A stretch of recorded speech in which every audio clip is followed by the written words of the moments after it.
नमस्कार प्यारे बच्चों, मैं पुष्पेंद्र सिकरवार आप लोगों का ओम साईराम क्लासेस में स्वागत करता हूं। आज हम लोग सॉल्यूशन के बेसिक को कवर करने जा रहे हैं, जिसमें कंसंट्रेशन टर्म्स आते हैं और हम आज की स्टार्टिंग कर रहे हैं। बेटा ये बहुत सारे बच्चों ने ये आपने 11th में ही पढ़ा हुआ है बेटा, है ना। तो सबसे पहले आज जो हम कहानी पढ़ने जा रहे हैं कि सॉल्यूशन क्या है बेटा, जल्दी जल्दी पढ़ना है। सॉल्यूशन बेटा एक होमोजीनियस मिक्सचर है। होमोजीनियस का मतलब जानते हैं? सॉल्यूशन एक होमोजीनियस मिक्सचर है। होमोजीनियस का मतलब है कंपोजिशन इज सेम।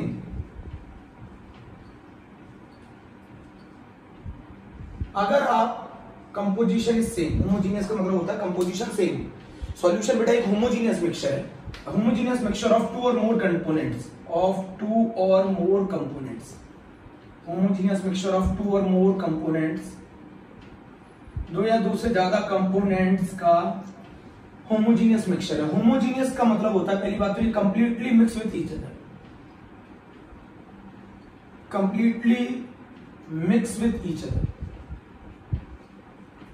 ये एक तो कंप्लीटली मिक्स हो जाएंगे एक दूसरे से, और मिलाने के बाद इनकी हर पॉइंट पर कंपोजिशन सेम होगी। मिलाने के बाद हर जगह पर इनकी कंपोजिशन सेम होगी। मतलब अगर आप शुगर को वाटर में मिला दें और वो कंप्लीटली मिक्स हो जाए, उसके बाद अगर आप कहीं पर भी कंपोजिशन को मेजर करेंगे, हर जगह कंपोजिशन कैसी होगी? सेम होगी। ये एग्जांपल होता है होमोजीनियस मिक्सचर का। तो सॉल्यूशन क्या है? होमोजीनियस मिक्सचर है टू और मोर कंपोनेंट का, और होमोजीनियस का पहला मतलब होता है completely mix with each other and composition is same. हमारे कोर्स में बेटा जो सॉल्यूशन है बेटा वो बाइनरी सॉल्यूशन है। हमारे कोर्स में जो सॉल्यूशन है बेटा वो बाइनरी सॉल्यूशन है। और binary solution, the solution which is made up of two component, solution which is made up of two component, solution which is made up of two component, वो solution जो दो component से मिलकर बना है उसको बाइनरी सॉल्यूशन कहते हैं। बाइनरी सॉल्यूशन क्या है? The solution which is made up of two component. एक कंपोनेंट को सॉल्यूट कहते हैं, एक कंपोनेंट को सॉल्वेंट कहते हैं। सॉल्वेंट जो होता है बेटा वो मेजर होता है, सॉल्यूट जो होता है वो बेटा माइनर होता है। सॉल्यूट जो होता है बेटा वो माइनर होता है। मैं आपको जो भी इंफॉर्मेशन दूंगा सॉल्यूट की वो बी लगा के दूंगा, सॉल्वेंट के बारे में कोई भी इंफॉर्मेशन दूंगा वो ए लगा के दूंगा। बोलो, जैसे सॉल्यूट के बारे में, जैसे WB क्या है? Weight of solute. देख रहा है आप लोगों को? WB is weight of solute. MB क्या है बेटा? Molecular weight of solute.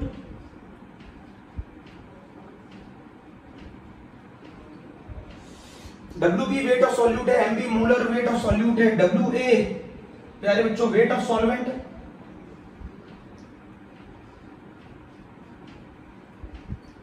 MA molar weight of solvent है।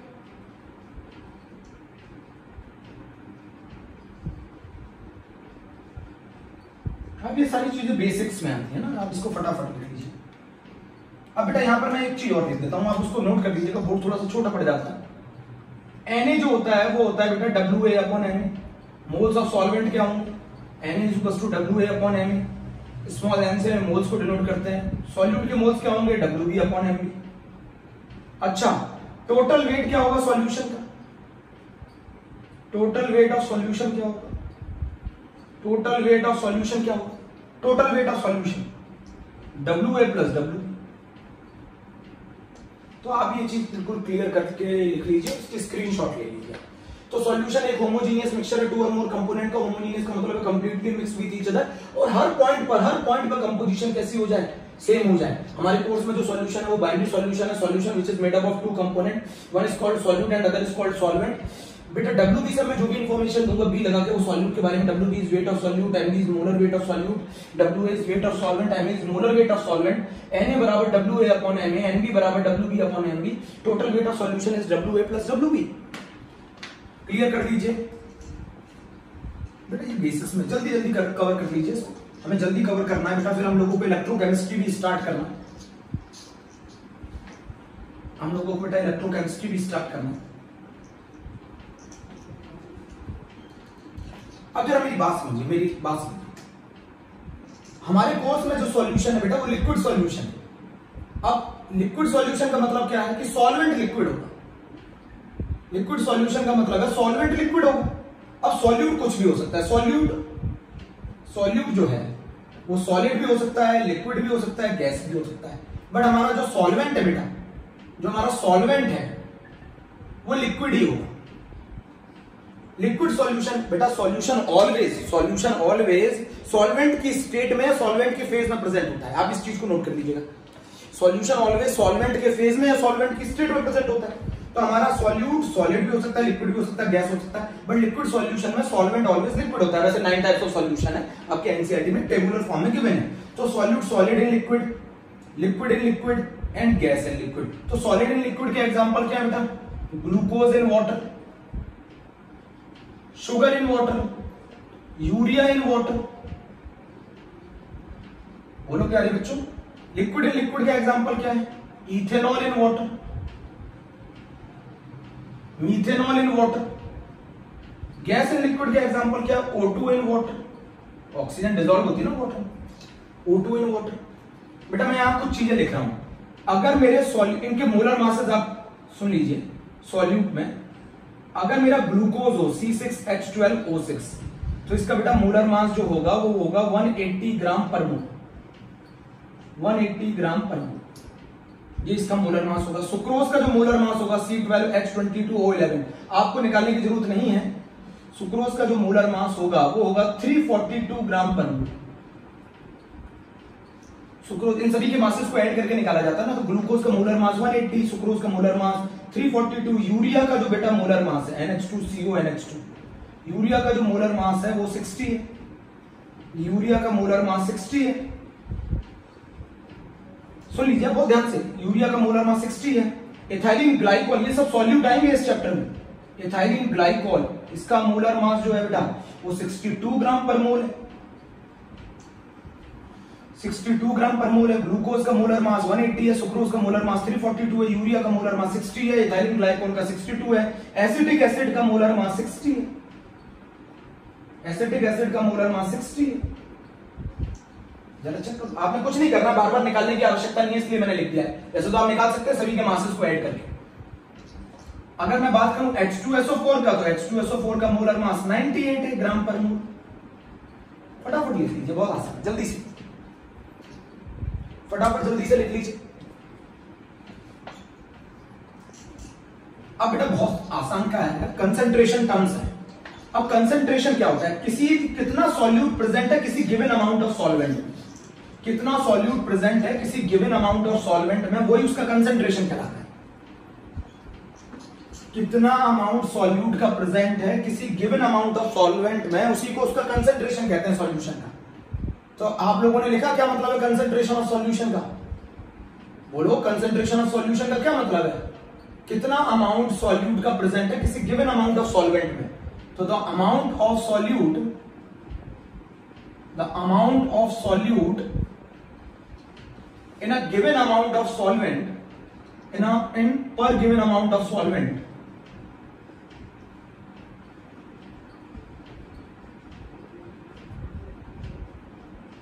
or solution is called concentration. बेटा ये डेफिनेशन पूछी नहीं जानी, हम लोगों को आनी चाहिए सिर्फ कि कंसेंट्रेशन का क्या मतलब होता है। कंसेंट्रेशन का मतलब होता है कितना सॉल्यूट प्रेजेंट है किसी गिवन अमाउंट ऑफ सॉल्वेंट के अंदर या किसी गिवन अमाउंट ऑफ सॉल्यूशन के अंदर, उसी को क्या बोला जाता है? उस सॉल्यूशन का कंसेंट्रेशन बोला जाता है। किसी कंसेंट्रेशन को एक्सप्रेस करने के बहुत सारे मेथड हैं अलग अलग। किसी सॉल्यूशन का कंसेंट्रेशन अलग अलग तरीके से एक्सप्लेन किया जा सकता है। तो कंसेंट्रेशन टर्म्स, तो नंबर 1 पर आता है weight by weight percent, mass percentage भी कहते हैं, परसेंटेज बाय मास भी कहते हैं। सेकंड नंबर पे आता है बेटा volume by volume percentage. Third number पे आता है वेट बाय वॉल्यूम परसेंटेज। बेटा एक आता है वेट बाय वेट परसेंटेज, एक आता है वॉल्यूम बाय वॉल्यूम परसेंटेज, एक आता है weight by volume percentage, weight by volume percentage. ठीक है बेटा। फोर्थ आता है मोल फ्रैक्शन। फिफ्थ आता है बेटा मोलैरिटी, मोलैरिटी कैपिटल एम से डिनोट किया जाता है। सिक्स आता है मोलैलिटी, मोलल स्मॉल एम से डिनोट किया जाता है। 7th आता है ppm पार्ट्स पर मिलियन। इसके अलावा आता है फॉर्मेलिटी, बेटा weight by weight percentage, weight by volume percentage, volume by volume percentage, mole fraction, molarity, molarity mole fraction is जाई या एक्स लिख सकते हैं। ppm formality and another concentration terms is normality. ये अलग अलग तरीके के कंसंट्रेशन, बट बेटा हमें सॉल्यूशन चैप्टर पढ़ने के लिए ये 3 कंसंट्रेशन टर्म्स की आवश्यकता पड़ती है। एक मोल फ्रैक्शन की आवश्यकता पड़ती है, एक मोलैरिटी की आवश्यकता पड़ती है और एक मोलैरिटी की आवश्यकता पड़ती है। इन 3 की पड़ती है। ये याद रखिएगा ppm कब यूज होता है, जब सॉल्यूट ट्रेस क्वांटिटी में हो, जब सॉल्यूट ट्रेस क्वांटिटी में हो। जब सॉल्यूट ट्रेस क्वांटिटी मतलब माइन्यूट क्वांटिटी, किसी सॉल्यूशन में सॉल्यूट की मात्रा बहुत कम हो, मैं हिंदी में लिख देता हूं, बहुत कम हो।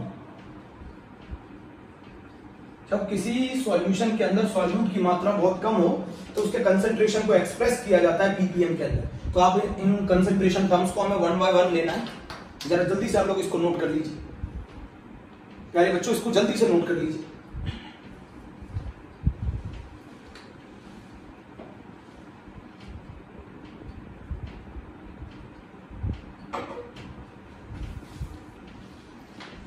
बेटा नोट कर लिया कंसंट्रेशन टर्म। तो सबसे पहला वाला कंसंट्रेशन टर्म हम लोग डालते हैं वेट बाय वेट परसेंटेज। बहुत आसान है बेटा ये कंसंट्रेशन टर्म्स, बहुत आसान है। रिसेंट में आईआईटी ने बहुत सारे क्वेश्चन इससे पूछे हैं, सीबीएसई ने भी पूछे हैं। ठीक है प्यारे बच्चों, आप जरा इधर देखो। सबसे पहला बेटा हमारा कौन सा है, वेट बाय वेट परसेंटेज। सबसे पहले हम फॉर्मूला लिख लेते हैं। वेट बाय वेट परसेंटेज का मतलब है weight of solute, weight of solute. Percentage word हम तब यूज करते हैं जब हमें 100 में से किसी चीज को बताना हो। Weight of solute upon weight of solution into 100। आप चाहें तो इसे ऐसे भी लिख सकते हैं, WB upon WA plus WB into 100। ठीक है, ये है हमारा वेट बाय वेट परसेंटेज निकालने का फॉर्मूला। बट मैं आपको एक चीज बताता हूं, अगर कभी भी आपको इसका मतलब क्या होता है, वेट बाय वेट परसेंटेज का मतलब क्या है? इसका मतलब है the amount of solute, amount of solute, कितना सॉल्यूट, अगर मैं आपको वेट बाय वेट परसेंटेज दे दूं तो इसका मतलब है the amount of solute in 100 gram of solution. एक 100 ग्राम सॉल्यूशन में कितना अमाउंट सॉल्यूट का प्रेजेंट है, उसी को बोलते हैं वेट बाय वेट परसेंटेज। आप बोलेंगे सर एग्जांपल समझाइए, तो मैं एग्जांपल समझाता हूं। An aqueous solution of glucose अगर आ जाए 10% बाय मास। अच्छा, आपको कैसे मालूम चला ये मास परसेंटेज लिखा हुआ है ना बाय मास? इसका मतलब है 10 gram glucose in 100 gram solution, 10 gram of glucose in 100 gram solution. या फिर आप इसको ऐसे भी लिख सकते हैं 10 ग्राम ऑफ ग्लूकोज। बेटा अगर 100 ग्राम सॉल्यूशन है तो सॉल्वेंट का वेट कितना होगा, 90 ग्राम। 10 gram of glucose in 90 gram of water. Clear कर लो बेटा, बहुत आसान है, बहुत आसान। 10 gram of glucose in 90 gram of water, ये इसका मीनिंग है।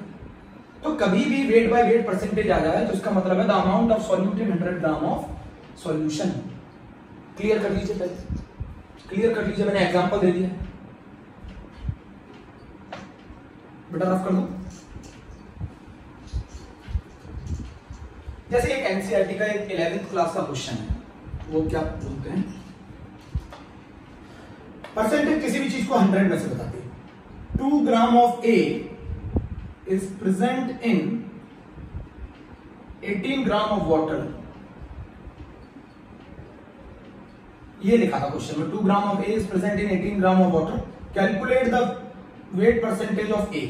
तो वेट परसेंटेज हमें निकालना था किसका, ए का। तो कैसे निकालेंगे, weight of A divided by weight of solution into 100।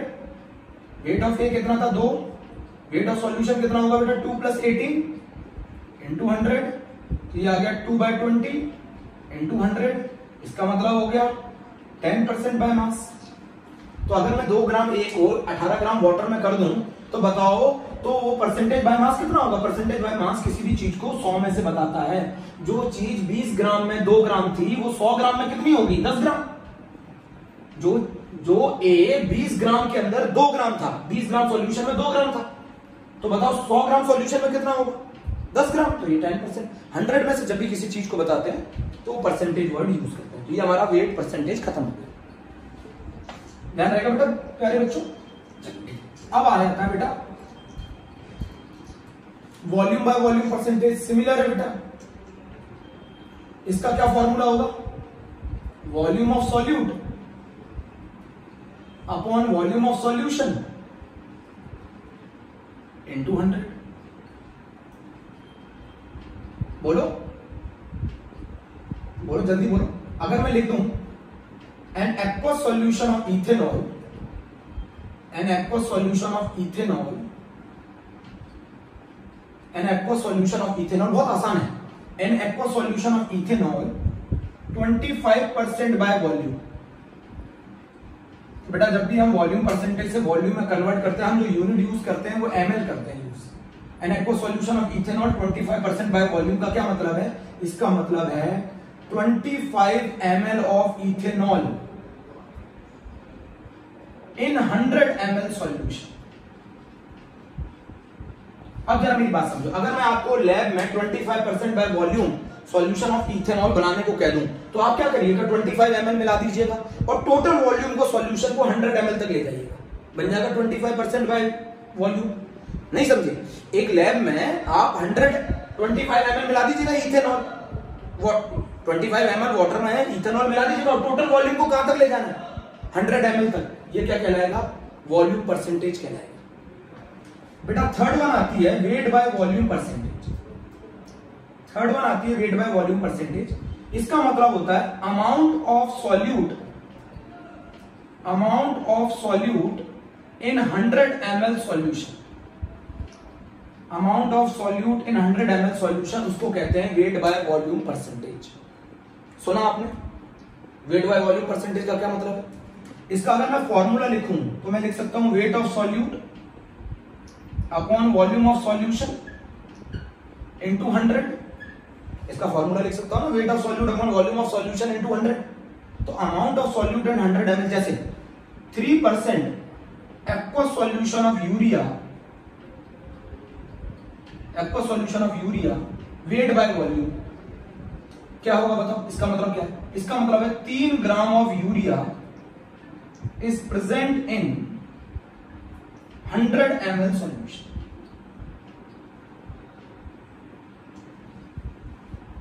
Three gram of urea is present in 100 ml solution, उसको बोलते हैं बेटा वेट बाय वॉल्यूम परसेंटेज। इसको हम लिख सकते हैं volume of solute, volume of solute in 100 ml solution. बेटा जब भी परसेंटेज से वॉल्यूम को कन्वर्ट करते हैं तो ऑलवेज ml में लेते हैं, नोट करना है ना पॉइंट। जब भी हम परसेंटेज से वॉल्यूम में कन्वर्ट करेंगे ऑलवेज यूनिट ml यूज होती है, ऑलवेज यूनिट ml यूज होती है। लिख लीजिए। पूरा क्लियर हो गया क्या? पूरा क्लियर हो गया। अब जो हम कंसेंट्रेशन टर्म पढ़ने जा रहे हैं वो पढ़ने जा रहे हैं मोल फ्रैक्शन, मोल्स का फ्रैक्शन। अब जो हम कंसेंट्रेशन टर्म पढ़ने जा रहे हैं बेटा वो पढ़ने जा रहे हैं मोल फ्रैक्शन।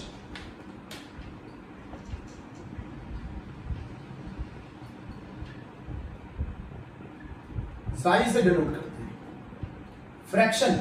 जब कभी हम किसी को भी एक में से बताते हैं, अगर हम किसी रिजल्ट को एक में से बताते हैं तो हम फ्रैक्शन यूज करते हैं, 100 में से बताते हैं तो परसेंटेज यूज करते हैं। सुना ध्यान से, जब कभी हम किसी रिजल्ट को एक में से बताते हैं तो हम फ्रैक्शन यूज करते हैं। मान लीजिए हमारे सॉल्यूशन में टोटल मोल्स है NT, Na प्लस NB। उस टोटल में A का कंट्रीब्यूशन कितना है? Na। टोटल में A का कंट्रीब्यूशन कितना है? Na। तो बताओ एक में कितना कंट्रीब्यूशन होगा? तो Na बाय NT ऐसे आता है। नहीं समझे? N टोटल के अंदर, N टोटल क्या होता है? Na plus NB। N total के अंदर कितना फ्रैक्शन इसका है? A का Na। टोटल के अंदर कितना पार्टिसिपेट करता है? Na।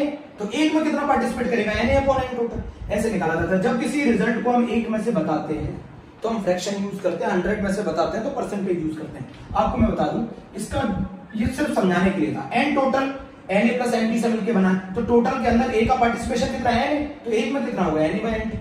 अगर मैं B का पूछूं तो एक में कितना होगा B का पार्टिसिपेशन Nb by Nd। तो जब किसी रिजल्ट को हम एक में से बताते हैं तो हम वर्ड फ्रैक्शन यूज करते हैं। सुना ध्यान से, ये सिर्फ समझाने के लिए था, ये सिर्फ समझाने के लिए था। तो मोल फ्रैक्शन क्या होता है, जिसका भी मोल फ्रैक्शन निकालना उसके मोल्स ऊपर divided by the total moles. तो इसकी डेफिनेशन है moles of the component, moles of the component, it is the ratio of the moles of the component, it is the ratio of, it is the ratio of moles of component, moles of component to the total moles of solution, to the total moles of solution, to the total moles of solution। जिस component का आपको mole fraction निकालना है उसके moles ऊपर divided by the total. तो mole fraction अगर मुझे A का निकालना है तो Na अपॉन N टोटल, और मान लो मेरा सॉल्यूशन अगर दो कंपोनेंट से मिलकर बना है तो मेरा N टोटल किसके बराबर होगा Na अपॉन N। तो जिसका मोल फ्रैक्शन निकालना है उसके मोल्स ऊपर divided by the total moles. This is the composition in the liquid phase, this is the composition in the liquid phase. ये एक ही कंपोजिशन, आगे जाके पढ़ोगे composition in the vapour phase, इसीलिए लिख रहा हूं। कभी भी आपको लिक्विड फेज में कंपोजिशन निकालनी है, x से निकालिए Na upon Na plus Nb, x भी निकालिए Nb upon Na plus Nb। अच्छा मुझे ये बताइए टोटल मोल फ्रैक्शन का सम कितना होगा, ऑलवेज 1। भाई फ्रैक्शन कितने में से बताया जाता है, एक में से, तो टोटल रिजल्ट कितना होगा एक। तो सभी कंपोनेंट का मोल फ्रैक्शन का सम ऑलवेज 1 के बराबर होता है। XA plus XB is equal to 1। मैं बाइनरी सॉल्यूशन की बात कर रहा हूं बेटा, आप टोटल रिजल्ट कितने में से बता रहे हैं, फ्रैक्शन का मतलब होता है एक में से बताना। तो टोटल कितना होगा, सभी कंपोनेंट के अगर मोल फ्रैक्शन का सम करूंगा तो किसके बराबर आएगा 1। तो अगर आपको x से निकालना है तो आप ये भी लिख सकते हैं 1 माइनस XB। जरा समझिए, आप एक का मोल फ्रैक्शन निकाल लीजिए, दूसरे का उसमें से 1 में से माइनस करके निकालेंगे। बेटा ये जो टर्म है ये टेम्परेचर इंडिपेंडेंट है, टेम्परेचर इंडिपेंडेंट है। क्यों है, क्योंकि मास इन्वॉल्व होता है, और अगर मास इन्वॉल्व होगा तो मास इंडिपेंडेंट होता है टेम्परेचर, मास इंडिपेंडेंट होता है of temperature, is very important. सुना ध्यान से, जैसे फॉर एग्जांपल अगर मैं आपको XA की वैल्यू 0.4 दे दूं तो बताइए XB क्या होगा, 1 minus 0.4 it is equal to 0.6। बोलो, अगर XA की वैल्यू 0.4 दे दूं तो XB क्या होगा, 1 माइनस XA 0.6। जिसका मोल फ्रैक्शन निकालना है उसके मोल्स ऊपर divided by the total moles. सुना ध्यान से, अगर ये 3 कंपोनेंट सिस्टम होता, अगर बेटा ये 3 कंपोनेंट सिस्टम होता, मैं यहां लिख रहा हूं, ये बोर्ड एग्जाम का क्वेश्चन है। अगर ये 3 कंपोनेंट सिस्टम होता, 3 कंपोनेंट सिस्टम, अगर ये 3 कंपोनेंट सिस्टम होता तो XA plus XB plus XC बराबर 1। अगर बेटा आपको मोल फ्रैक्शन को मोल परसेंटेज में कन्वर्ट करना है तो उसे आप 100 से मल्टीप्लाई कर दें। ये बेटा एक में इसका पार्टिसिपेशन कितना है 0.4, तो 100 में कितना होता है 40%। बेटा ये फ्रैक्शन है, ये एक में से बताता है इस रिजल्ट को, परसेंटेज इस रिजल्ट को 100 में से बताएगा। जो चीज एक में से 0.4 है तो वो 100 में कितनी होगी 40%। तो अगर मुझे मोल फ्रैक्शन ऑफ A की जगह मोल परसेंटेज ऑफ A निकालना हो तो 40% होगा। नहीं समझ में आया, ये रिजल्ट एक में से बताया जाता है, एक में ये 0.4 है, तो बताओ 100 में कितना होगा 40%। बोलो, ध्यान रहेगा। जैसे मान लीजिए अगर मैं आपसे पूछूं, मैंने एक सॉल्यूशन बनाया 78 ग्राम बेंजीन और 46 ग्राम टॉलिन को मिक्स करके, मैं आपसे पूछ रहा हूं what is the mole fraction of टॉलिन and what is the mole fraction of benzene. तो टॉलिन क्या होता है, moles of टॉलिन divided by total moles, moles of टॉलिन plus moles of benzene. Mole fraction of benzene क्या होगा, moles of benzene divided by moles of टॉलिन plus moles of benzene. Moles of टॉलिन की जगह मैं क्या लिख सकता हूं 46, मोलर मास होता है टॉलिन का बेटा 92, 46 टॉलिन जानते नहीं, C6 C7H8 46 divided by 92 moles total कितना होगा? ये टॉलिन के moles 46 divided by 92 plus benzene के मोल्स 78 डिवाइडेड बाय 78। बोलो ये कितना आ गया बेटा? ये आ गया 1/2, ये आ गया 1/2 प्लस 1, तो बेटा ये कितना आ गया 1/2 और ये आ गया 3/2, 2 से 2 कैंसिल 1/3। अगर ये 1/3 आ गया तो मैं मोल्स ऑफ बेंजीन निकाल सकता हूं 1 - 1/3 इट इज 2/3। ये क्वेश्चन में यूज होगा, लिख लो। अगर मैं आपको वेट दे दूं तो आपके लिए थोड़ी सी मेहनत बढ़ जाती है, पहले आप वेट से मोल्स निकालिए फिर मोल्स से मोल फ्रैक्शन निकालिए। असली में मोल्स का रेशियो है, असली में बेटा ये मोल्स का रेशियो, असली में ये मोल्स का रेशियो है। प्लीज आप लोगों ने नोट कर लिया हो तो मैं रफ कर दूं, ये मोल्स का रेशियो है। फ्रैक्शन किसी भी चीज को एक में से बताना हो तो फ्रैक्शन यूज करते हैं, किसी भी चीज को एक में से बताना हो तो फ्रैक्शन यूज करते हैं, 100 में से बताना हो तो परसेंटेज यूज करते हैं। समझ में आ रहा है ना आपके? 100 में से बताना हो तो परसेंटेज यूज करते हैं और एक में से बताना हो तो फ्रैक्शन यूज करते हैं। तो मोल फ्रैक्शन किसी भी रिजल्ट को एक में से बताना। अगर किसी का 0.4 है तो इसका मतलब उसका पार्टिसिपेशन एक टोटल एक के अंदर 0.4 है, तो फिर 100 में कितना होगा? 40%। समझो फ्रैक्शन। जो नेक्स्ट बेटा ये मेरा पहला पोर्शन मैंने इसका करा दिया एग्जांपल के तौर पे, आप लोग इसके और बहुत सारे एग्जांपल कर सकते हैं मोल फ्रैक्शन के। मैं इसीलिए एक पॉइंट और बताना चाहता हूं, मोल फ्रैक्शन आगे जाकर पढ़ेंगे आप। Mole fraction in vapour phase, mole fraction in vapour phase, vapour phase मतलब गैसियस फेज में। अगर आपको मैं गैसियस फेज में मोल फ्रैक्शन निकालने को बोल दूं तो इसके लिए जो हम मेथड लगाते हैं वो Dalton's law of partial pressure लगाते हैं। आपने पढ़ा होगा 11th में Dalton's law of partial pressure. वो कहते हैं किसी भी कंपोनेंट का पार्शियल प्रेशर गैसियस फेज में टोटल प्रेशर और उस कंपोनेंट के मोल फ्रैक्शन के बराबर होता है। किसी भी कंपोनेंट का पार्शियल प्रेशर, उस partial pressure of any gas is equal to total pressure into the mole fraction of that component in the gaseous phase. तो अगर मुझे ए का पार्शियल प्रेशर निकालना है तो टोटल प्रेशर इनटू वाई, और अगर मुझे बी का पार्शियल प्रेशर निकालना है तो P total into Y B. Y and Y B are the composition in gaseous phase. Please बेटा नोट करना, composition in gaseous phase. Y and Y B are the composition in the gaseous phase. तो अगर मुझसे ये पूछा जाए Y ए क्या होगा तो partial pressure of A divided by P total, Y B क्या होगा partial pressure of B divided by P total. तो ये मैंने आज का पहला लेक्चर बेसिक्स का कंप्लीट कर दिया है। Okay, thank you.